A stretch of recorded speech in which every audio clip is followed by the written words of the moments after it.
Hello बच्चों, मैं लखन सैनी स्वागत करता हूं आप सबका ई कक्षा के ऑनलाइन प्लेटफॉर्म पर। बच्चों, हम पढ़ रहे हैं कक्षा 10 की गणित की पाठ्य पुस्तक का अध्याय 13 पृष्ठीय क्षेत्रफल और आयतन।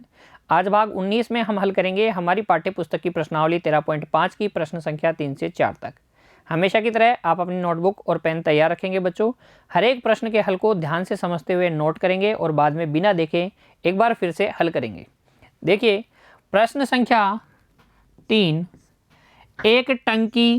एक टंकी जिसके आंतरिक मापन 150 सेंटीमीटर गुणा 120 सेंटीमीटर गुणा 110 सेंटीमीटर है में बच्चों 1,29,600 सेंटीमीटर क्यूब पानी है।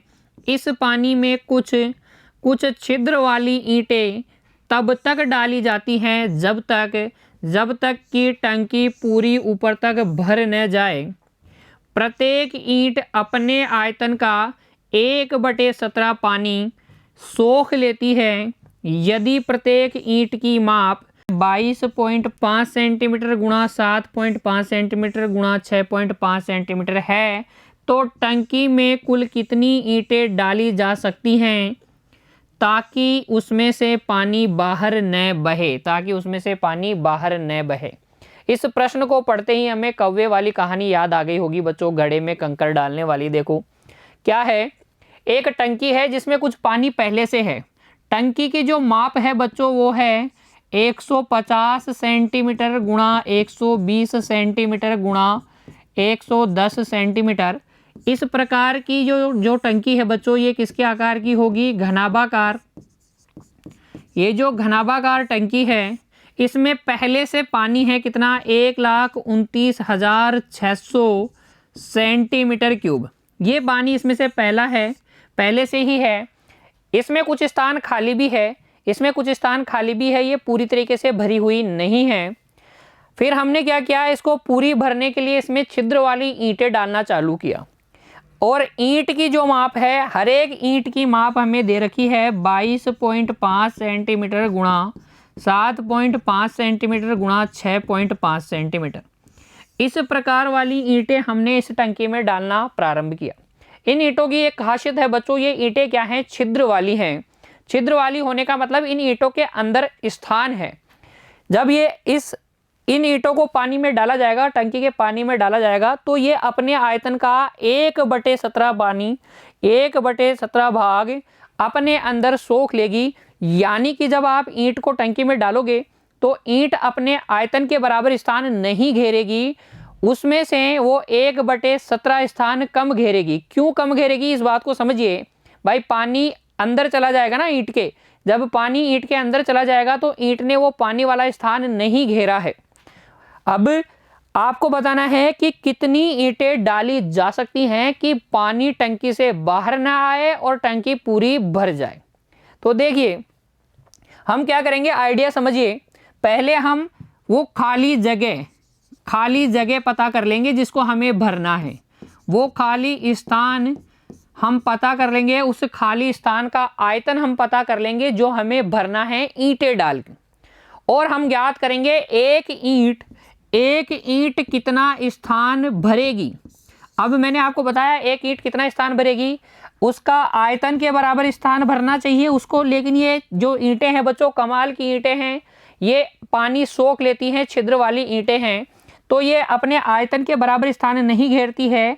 ये आयतन में से 1/17 भाग कम कर लेंगे। 1/17 भाग कम क्यों कर लेंगे? क्योंकि इतना स्थान तो उसने पानी सोख के खाली कर दिया है। देखिए समझिए, जब आपने ईंट डाली तो उसने अपने आयतन के बराबर स्थान घेरा, बिल्कुल सही है, लेकिन उसने कितना पानी खाली कर दिया? उसने कुछ जगह खाली भी तो की। 1/17 भाग आयतन उसने खाली कर दिया है जो पानी पहले से था, ठीक है, उसको सोख के। तो वास्तव में ईंट ने इतना ही स्थान घेरा है, प्रत्येक ईंट ने इतना ही स्थान घेरा है। हमें यह पता करना है कि कुल कितनी ईंटें डाली। तो हम मान लेंगे कि हमने n ईंटें डाली। अब ये जो n ईंटें हैं इनको कितना स्थान भरना है? जितना स्थान खाली है। तो हम इन n ईंटों द्वारा भरे जा सकने वाले स्थान को बराबर कर देंगे खाली स्थान के। तो फिर हमारे पास आ जाएगी ईंटों की संख्या। वापस से समझिए बच्चों, मैं आपको अब लिख के बताऊंगा किस तरीके से अपने उत्तर को आपको लिखना है, और आप समझते हुए नोट करते जाइएगा, बाद में बिना देखे आपको हल भी करना है। देखिए प्रश्न संख्या 3 का हल, और हल में पहले हम वही लिखते हैं जो हमारे पास जानकारी उपलब्ध है। देखिए टंकी की आंतरिक मापें, टंकी की आंतरिक माप हमारे पास है 150 सेंटीमीटर गुणा 120 सेंटीमीटर गुणा 110 सेंटीमीटर।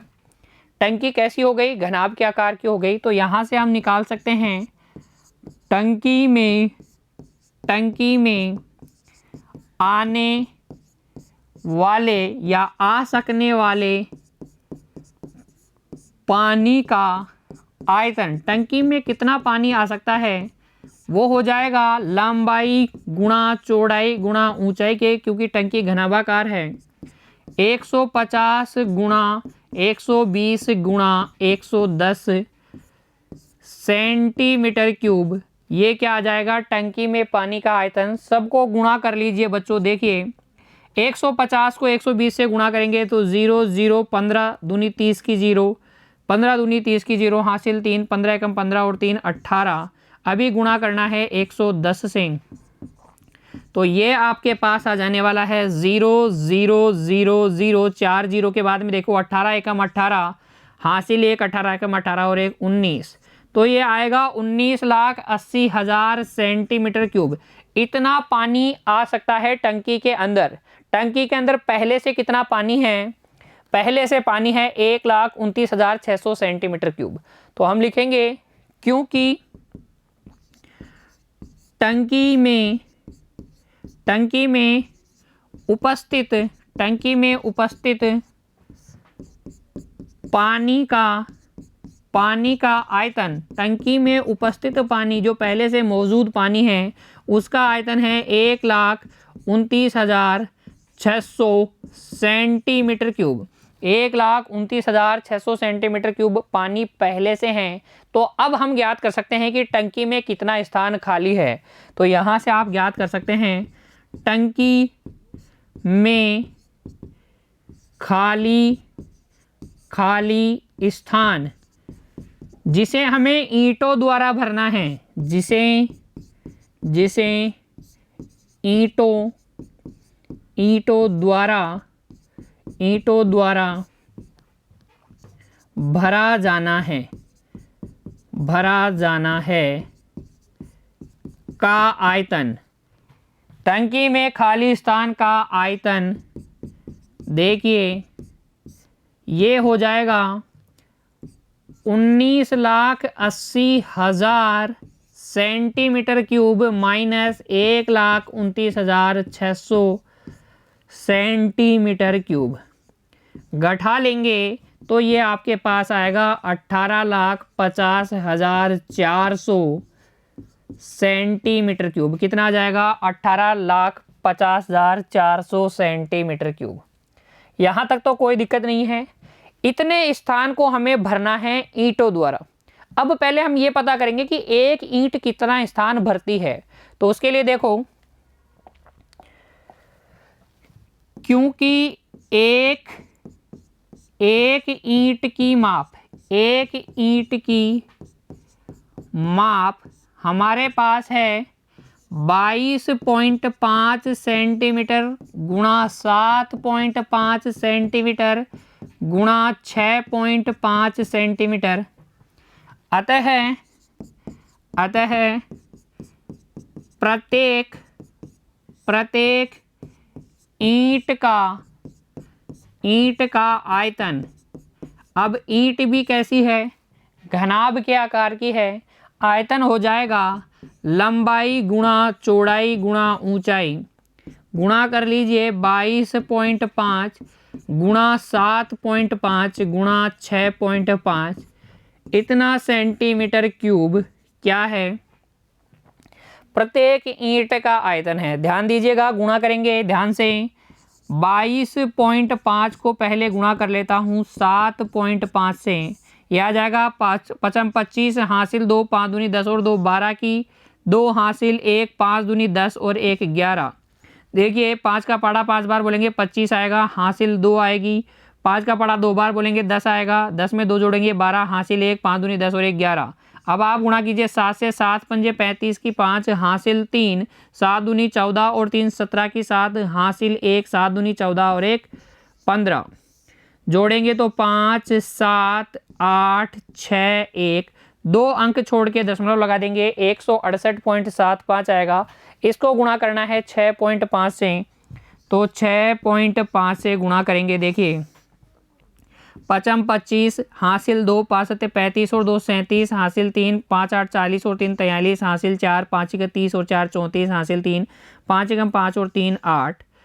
फिर 6 से गुणा करेंगे, 6 पंजे 30 की 0, हासिल 3, 6 सत्ते 42 और 3 42 और 3 हो जाएगा 45, हासिल 4, 8 की 48 और 4 कितना होता है बच्चों 52, हासिल 5, 6 का 36 और 5 36 और 5 हो जाएगा 41, हासिल लगेगी 4, 6 कम 6 और 4 10। जोड़ेंगे तो ये आएगा 5 7 8 6 9 0 1, 3 अंक छोड़ के दशमलव लगा देंगे तो ये आ जाएगा बच्चों आपके पास 1096.875 सेंटीमीटर क्यूब।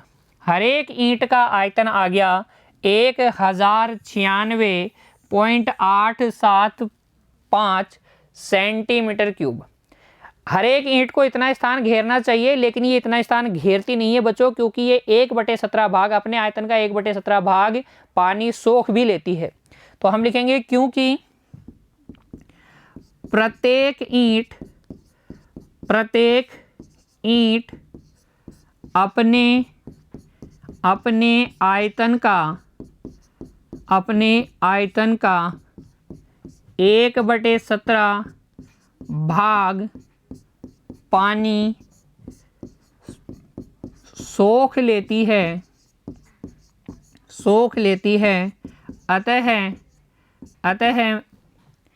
अतः प्रत्येक ईंट द्वारा टंकी में घेरा गया स्थान, एक ईंट डालोगे तो वो कितना स्थान घेरेगी, वो घेरेगी देखो 1096.875 माइनस अपने आयतन का 1/17 भाग, यानी कि 1/17 गुणा 1096.875 भाग वो सोख लेगी। देखिए 1096.875 उभयनिष्ठ आ जाएगा। ये 1 माइनस 1/17 बचेगा। 1 माइनस 1/17 कितना हो जाएगा? 1 माइनस 1/17 हो जाएगा बच्चों 16/17। तो ये आयतन, ये स्थान जो घेरेगी वो घेरेगी 16/17 गुणा 1096.875 सेंटीमीटर क्यूब। एक ईंट इतना स्थान घेरती है। हमें कितना स्थान घेरना है बच्चों? हमें ये जो खाली स्थान है ये पूरा घेरना है। तो मान लीजिए कि हमने कितनी ईंटें डाली इतना स्थान घेरने के लिए? हमने डाली n ईंटें। तो लिखेंगे कैसे इस बात को? देखिए लिखेंगे माना कि टंकी को पूरा भरने के लिए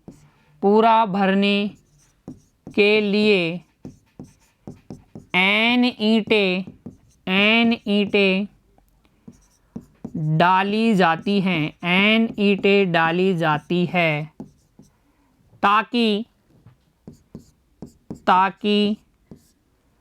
ताकि पानी बाहर न आए। n ईंटें इस प्रकार से डाली जाती है पूरा भरने के लिए ताकि पानी बाहर न आए।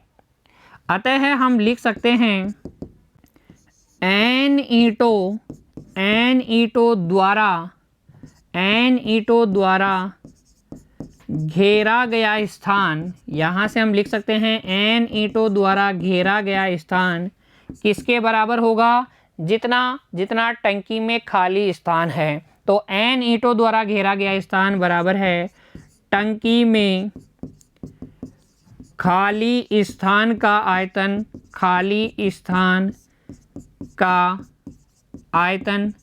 देखिए एक ईंट द्वारा घेरा गया स्थान कितना है, 16/17 गुणा 1096.875। तो n ईंटों द्वारा घेरा गया स्थान हो जाएगा n गुणा 16/17 गुणा 1096.875। ये जो आयतन है बराबर होगा टंकी में जो खाली स्थान है उसका आयतन कितना है, 18,50,400 सेंटीमीटर क्यूब। और यहाँ से बच्चों, यहाँ से आपके पास n ईंटों की संख्या आ जाएगी 18,50,400 गुणा 17/16 गुणा 1096.875। जब आप इस कैलकुलेशन को पूरा करेंगे बच्चों तो ये आपके पास आएगा 1792.41 लगभग। कितना आएगा, 1792.41 लगभग। तो इतनी ईंटें आप डाल सकते हैं टंकी में ताकि पानी बाहर न आए। अंत में आप लिख देंगे, देखिए अगर हम पूरी साबुत ईंटों की बात करें तो कितनी ईंटें डाल सकते हैं, 1792 ईंटें डाल सकते हैं। तो लिख देंगे अंत में, अतः टंकी को पूरा भरने के लिए डाली गई ईंटों की संख्या बराबर हो जाएगी 1792। कितनी हो जाएगी, 1792। क्योंकि अगर आपने 1793 ईंटें डाली बच्चों तो पानी बाहर आएगा। तो अगर आप टंकी को पूरा भरना चाहते हैं और पानी बाहर भी न बहे तो आपको 1792 ईंटें डालनी होगी। इससे ज़्यादा ईंटें आप नहीं डाल सकते। अगर आप टुकड़ों के रूप में डालना चाहते हैं तो 0.41 ईंट और डाल सकते हैं। इस प्रकार से आप हल करेंगे। देखिए प्रश्न संख्या 3 को इंटरेस्टिंग है, प्रश्न को ध्यान से पढ़ेंगे, उसके बाद आप क्या करेंगे, अपने हल को प्रारंभ करेंगे और इस प्रकार से अपने हल को आप कॉपी में दिखाएंगे। नोट कर लीजिए इसे बच्चों, इसको नोट कर लीजिए और फिर बढ़ जाइए अगले प्रश्न की ओर। देखिए अगला प्रश्न संख्या 4 हमारे पास है, किसी महीने के 15 दिनों में एक नदी की घाटी में 10 सेंटीमीटर वर्षा हुई। यदि इस घाटी का क्षेत्रफल 7,280 किलोमीटर स्क्वायर, बच्चों ध्यान दीजिएगा क्षेत्रफल किलोमीटर स्क्वायर में दिया गया है, जबकि जो वर्षा की गहराई दी गई है, कितनी वर्षा हुई है, 10 सेंटीमीटर वर्षा हुई है। हमसे पूछा गया है तो दर्शाइए कि कुल वर्षा लगभग 3 नदियों के सामान्य पानी के योग के समतुल्य थी, जबकि प्रत्येक नदी 1072 किलोमीटर लंबी, 75 मीटर चौड़ी और 3 मीटर गहरी है। तो आपके पास 3 नदियां हैं जिनकी लंबाई, चौड़ाई और गहराई आपको पता है। देखिए इन आपसे पूछा गया है कि ये जो घाटी में वर्षा हुई है उस पानी का आयतन इन 3 नदियों के पानी के आयतन के बराबर है।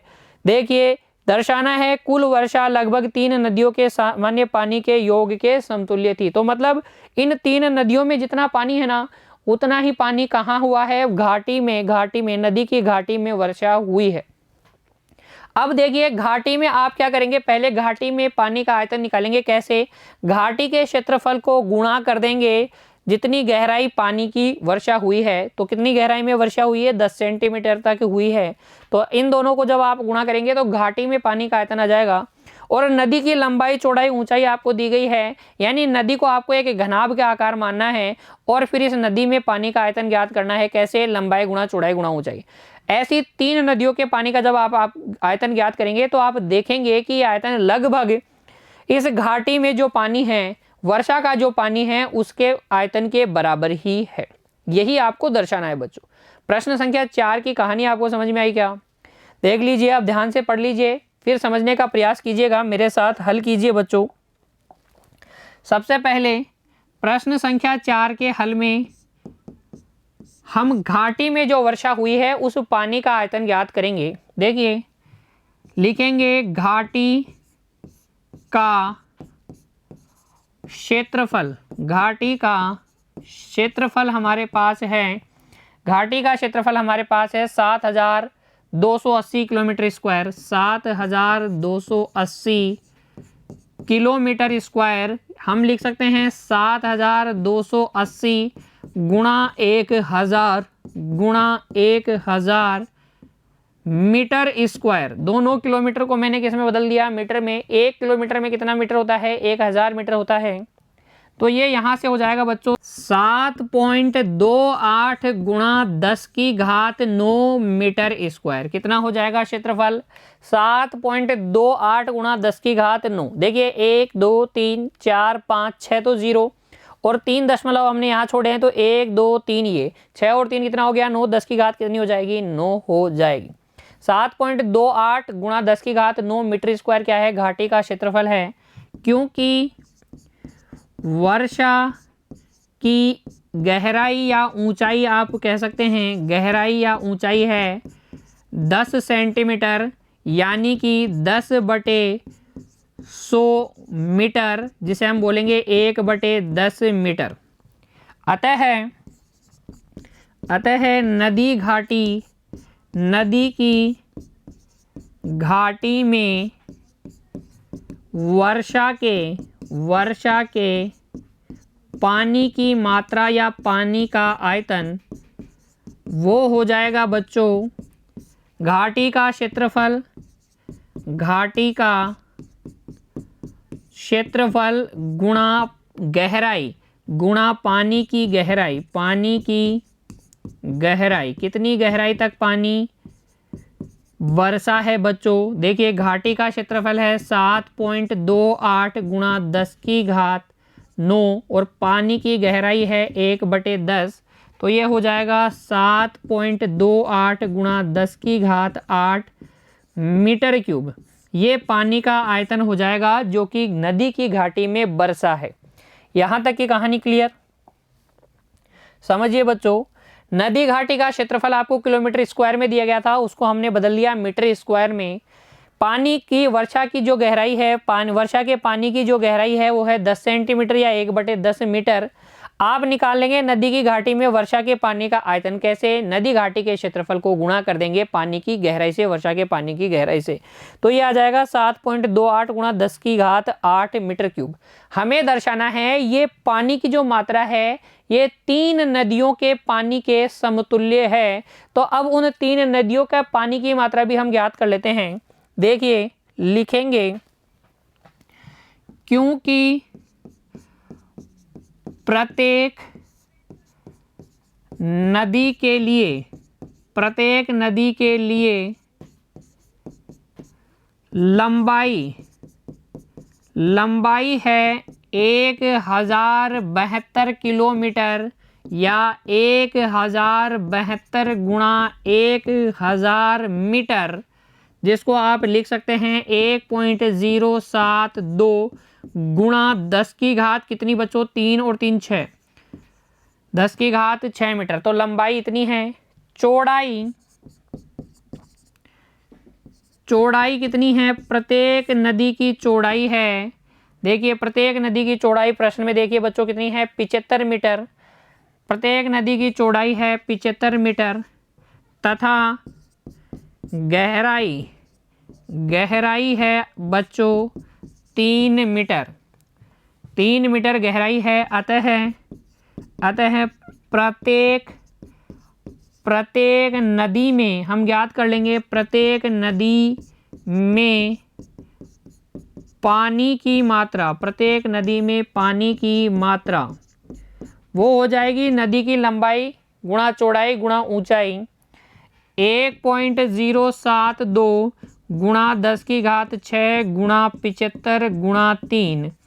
देखिए गुणा कर लीजिए 1.072 को 3 से, तो 3 दूनी 6, 3 सत्ते 21, 3 एकम 3, यह आ जाएगा 3.216 गुणा 75 गुणा 10 की घात 6।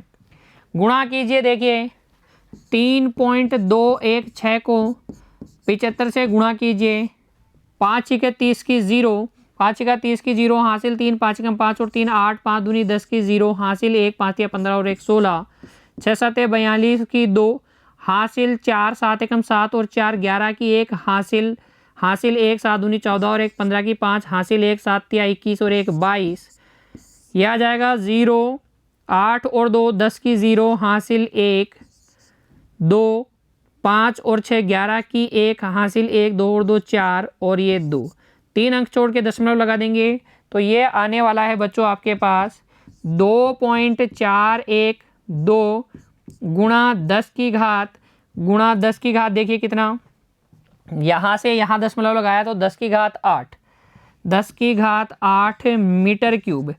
इतना मीटर क्यूब क्या है?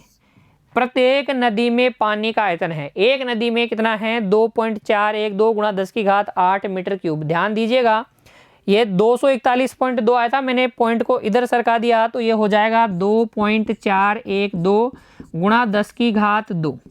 ठीक है, तो 10 की घात 2 और 10 की घात 6 कितना हो गया? 10 की घात 8 हो गया है बच्चों। यहाँ तक आपको समझ में आया? प्रत्येक नदी में पानी का आयतन है 2.412 गुणा 10 की घात 8। ऐसी हमारे पास कितनी नदियां हैं?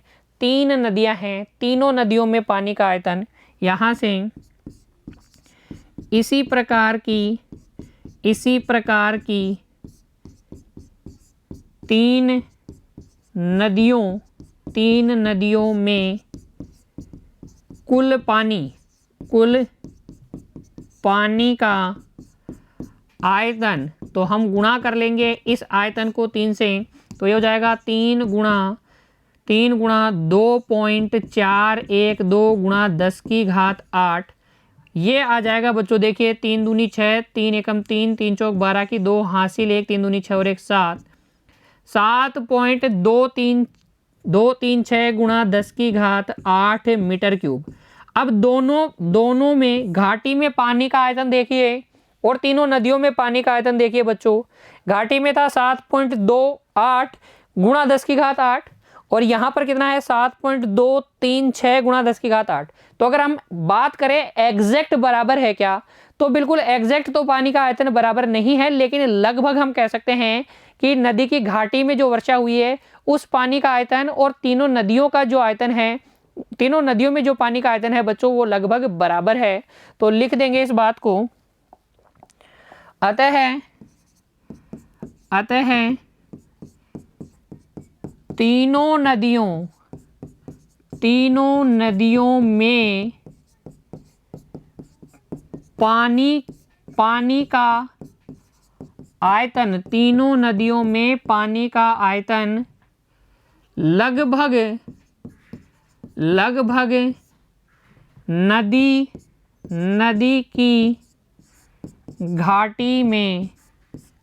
की घाटी में वर्षा के पानी के आयतन के बराबर है। मैं कह रहा हूं लगभग बराबर है, यानी कि ये दोनों पानियों का आयतन क्या है बच्चों? समतुल्य है। यही हमें दर्शाना था, यही तो दर्शाना था। प्रश्न संख्या 4 को ध्यान से पढ़िए बच्चों। आपको दर्शाना था कुल वर्षा लगभग 3 नदियों के सामान्य पानी के योग के समतुल्य थी, लगभग बराबर थी। आपको यही दर्शाना था, आपने दर्शाया। सबसे पहले आपने घाटी का क्षेत्रफल मीटर स्क्वायर में बदला, वर्षा की गहराई लिखी, नदी की घाटी में जो वर्षा के पानी का आयतन था वो निकाला। कैसे? घाटी के क्षेत्रफल को गुणा कर दिया वर्षा के पानी की गहराई से। 7.28 गुणा 10 की घात 8 मीटर क्यूब ये पानी का आयतन आ गया। फिर आपने प्रत्येक नदी के लिए लंबाई, चौड़ाई, ऊंचाई बताई। फिर उसके बाद में आपने प्रत्येक नदी में पानी की मात्रा या पानी का आयतन ज्ञात किया। 2.412 गुणा 10 की घात 8 मीटर क्यूब आया। ऐसी 3 नदियां हैं, इसलिए 3 से गुणा करके हम तीनों नदियों में कुल पानी का आयतन ज्ञात करेंगे। 7.236 गुणा 10⁸ मीटर क्यूब आएगा। हम कह देंगे कि घाटी में जो वर्षा हुई है उसके पानी का आयतन समतुल्य है, लगभग बराबर है तीनों नदियों के पानी की मात्रा के। आगे बात समझ में? नोट कर लिया आपने। प्रश्न संख्या 3 और 4 आपको अच्छे से समझ में आ गया होगा बच्चों, ये आपसे उम्मीद करता हूं मैं। आपने मेरे साथ साथ हल करते हुए नोट किया है, ध्यान से समझा है बच्चों, और अब आप बिना देखे एक बार फिर से दोनों प्रश्नों को हल करेंगे। मिलते हैं बच्चों अगली कक्षा में कुछ और प्रश्नों के साथ। तब तक के लिए आप पढ़ते रहिए, खुश रहिए बच्चों। धन्यवाद।